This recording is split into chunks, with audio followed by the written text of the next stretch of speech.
So did you guys see the AOC dress? No, because you have lives and you don't watch a bunch of people prance around LARPing like that. So the Met Gala, I don't know what the Met Gala is a tax haven. Let's be real. The Met Gala is a tax haven. You have these $1 trillion worthy, these super ridiculously wealthy people, and they all get together and they all go to New York City and they go to the Met, which is put on by Vogue, and everybody usually fights for an invitation, but apparently people didn't fight for an invitation this year, which I thought was kind of interesting. I think they ended up having to kind of slum it with some of their, the people that they invited. Just saying, this is kind of what it felt like. So I don't pay attention to it. I like super over the top clothing. AOC basically wore a white wedding dress and somebody wrote "tax the rich" on the back. And that's supposed to be like super. Somebody wrote on her clothes. No one's ever done that in fashion. Oh my gosh. Remember when they got mad at Melania Trump's jacket? So anyway, she goes to a little tax shelter basically, where it's $30,000 a plate. Yeah, you heard me right. I'm not lying. It's $30,000 for a plate at the Met. What am I eating exactly? I better be eating a damn T-Rex egg for $30,000. This better be like Chappelle's Cribs where you're busting open a dino egg and you're scrambling it right there on my table, hibachi style. You better be scrambling that T-Rex egg up if I'm paying $30,000 for a meal.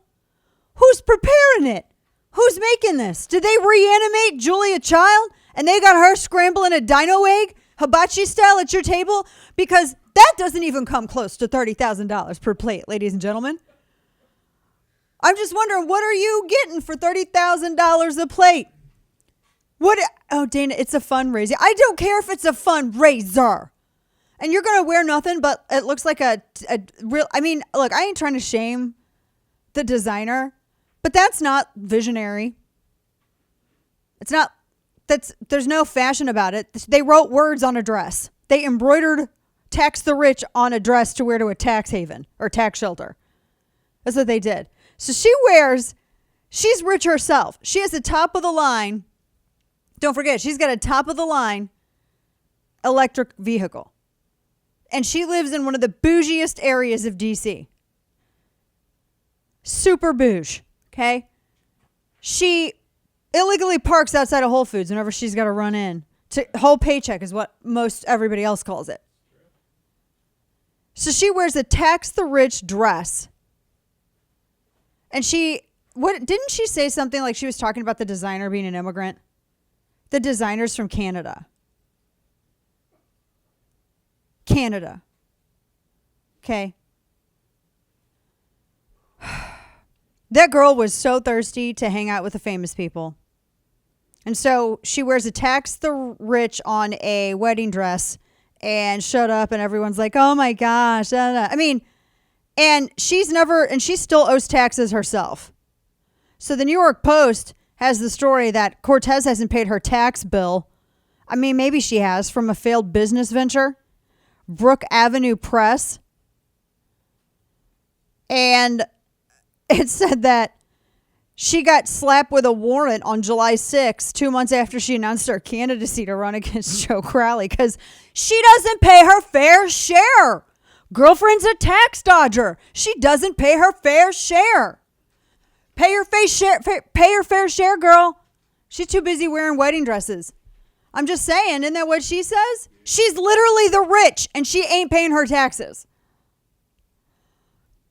It said that the Brook Avenue Press, this is a company that was set up in the Bronx to publish books about city kids. It still owed several $1,000s in some corporate taxes. So the state slapped the company with a warrant on July 6th. And the public records show that the state dissolved the company in October of 2016, et cetera, et cetera. And her spokesperson at the time said that, they're going to pay the taxes right away. But her aide said, her lawyers are still looking at it. I'm her congressional staffer, not a personal accountant. I just think if you're going to sit here and like scream at people to pay their, tax the rich, maybe you ought to start paying Just a thought. Coming up, I'll share with you, because it's always fun, to I'll share with you the really what the income brackets pay. Did you know the top 1% pays more than the 90% combined? It's $275,000 for a table at this stupid thing. That better float. That table better float up in the air like Harry Potter.